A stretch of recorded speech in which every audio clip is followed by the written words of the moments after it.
I gave her an hour, almost. Then I went across the street. Please, Mrs. Baker, I've got to see her.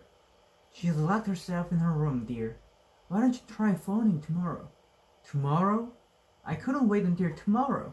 So I went around the side of their house, climbed the fence, and knocked on her window. Julie, Julie, please, I've got to see you. Her curtain, her curtains didn't open, but the back door did, and out came Mrs. Baker to shoo me away. When I got home, my granddad was waiting at the front door. Bryce, what is going on? You've been running back and forth to the Bakers, climbing over their fence. You're acting like the world's on fire. I blurted. I can't believe this. I just can't believe this. She won't talk to me. He led me into the front room, saying, Who won't talk to you? Julie. He hesitated. Is she mad at you? I don't know. Does she have reason to be mad at you? No, yes. I mean, I don't know. Well, what happened? I tried to kiss her in front of this whole room of people while I was supposed to be having that stupid basketball lunch with Shelley and Miranda. I tried to kiss her. Slowly, a smile spread across his face. You did? I was like possessed. I couldn't stop myself. But she pulled away and I looked out the window at the baker's house. And now she won't talk to me. Very quietly, my grandfather said, Maybe she thinks this is all a little sudden. But it's not. It's not. No, I mean, I turned to him. It started with that stupid newspaper article. And I don't know. I've been weirded out ever since. She doesn't look the same. She doesn't sound the same. She doesn't even seem like the same person to me.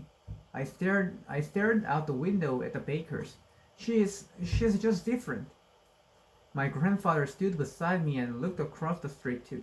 No, Bryce, he said softly. She's the same as she's always been. You're the one who's changing. He clapped his hand on my shoulder and whispered, and sung, from here on out.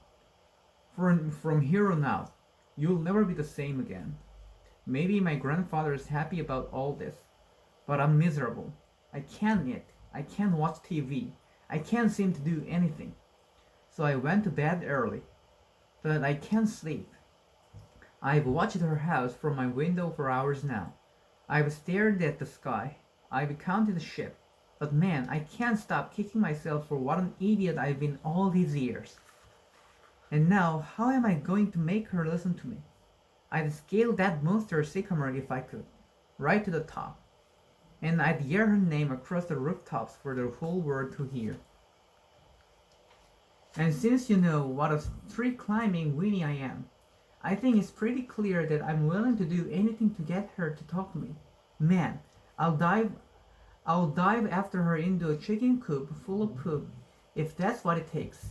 I'll ride my bike all the stinking way to school for the rest of eternity if it means being with her. Something.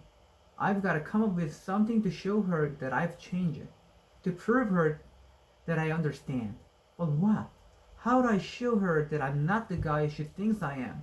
How do I erase everything I've done and start over? Maybe I can't. Maybe it just cannot be done. But if I've learned one thing from Julie Baker, it's that I've got to put my whole heart and soul into it and try. Whatever happens, I know that my grandfather's right about one thing. I'll never be the same again.